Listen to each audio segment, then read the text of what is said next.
Hi all, welcome to Blasters arena. വലിയ അഴിച്ചുപണികളാണ് Kerala Blasters ഇപ്പോൾ ഈ ജനുവരി ട്രാൻസ്ഫർ ജാലകത്തിൽ നടത്തിക്കൊണ്ടിരിക്കുന്നത്.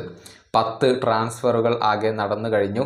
8 താരങ്ങൾ ക്ലബ്ബ് വിട്ടു, 2 താരങ്ങൾ ക്ലബിലേക്ക് വന്നു. ഏറ്റവും ഒടുവിൽ ബിജോയ് വർഗീസ് ആണ് ക്ലബിനോട് ഗുഡ് ബൈ പറഞ്ഞിട്ടുള്ളത്. മലയാളി താരമായ ഇദ്ദേഹം സെൻറ്റർ ബാക്ക് പൊസിഷനിൽ കളിക്കുന്ന താരമാണ്. അദ്ദേഹത്തിൻ്റെ കോൺട്രാക്റ്റ് ടെർമിനേറ്റ് ചെയ്തു. അദ്ദേഹം ഇപ്പോൾ ഇന്റർ കാശിയിലേക്ക് പെർമനൻ്റ് ആയി കൊണ്ടുപോയിട്ടുണ്ട് എന്നുള്ളതാണ്. ബിജോയ് കൂടി പോയതോടെ സെൻട്രൽ ബാക്ക് പൊസിഷനിൽ കളിപ്പിക്കാൻ വേണ്ടത്ര ഇന്ത്യൻ താരങ്ങൾ ഇല്ല എന്നുള്ളത് ഒരു വസ്തുതയാണ്. അവിടെ ഹോർമിപ്പാമുണ്ട്, അതുപോലെ തന്നെ ബികാഷ് യുംനം ഇപ്പോൾ കേരള ബ്ലാസ്റ്റേഴ്സിലുണ്ട്. പക്ഷേ അദ്ദേഹം പരിക്കിൻ്റെ പിടിയിലാണ്. അപ്പോൾ ഹോർമിക്ക് അവിടെ ഒരു ബാക്കപ്പ് ഓപ്ഷൻ ഇല്ല. ബിജോയ് പോയിട്ടുണ്ട്. അതുകൊണ്ട് തന്നെ ഒരു യുവതാരത്തെ പ്രൊമോട്ട് ചെയ്യാനുള്ള ഒരുക്കത്തിലാണ് കേരള ബ്ലാസ്റ്റേഴ്സ് ഇപ്പോൾ ഉള്ളത്.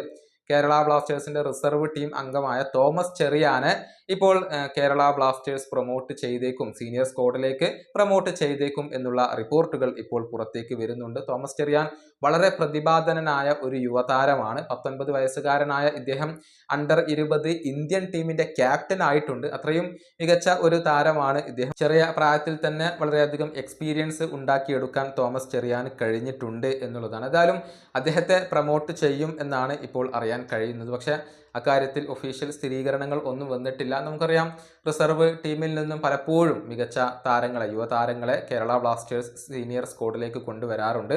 കോറു സിംഗ് പോലും അങ്ങനെ വന്നിട്ടുള്ള ഒരു താരമാണ്. ഏതായാലും ഇപ്പോൾ ഈ ഒരു വിടവ് നികത്താൻ വേണ്ടി തോമസ് ചെറിയാൻ കേരള ബ്ലാസ്റ്റേഴ്സിന്റെ സീനിയർ ടീമിലേക്ക് വരും എന്നാണ് പ്രതീക്ഷിക്കപ്പെടുന്നത്. നേരത്തെ ഐ ലീഗ് ക്ലബ്ബായ ചർച്ചിൽ ബ്രദേഴ്സിന് വേണ്ടി കളിച്ചുകൊണ്ടുള്ള ഒരു പരിചയവും ഇദ്ദേഹത്തിന് അവകാശപ്പെടാൻ സാധിക്കുന്നുണ്ട്.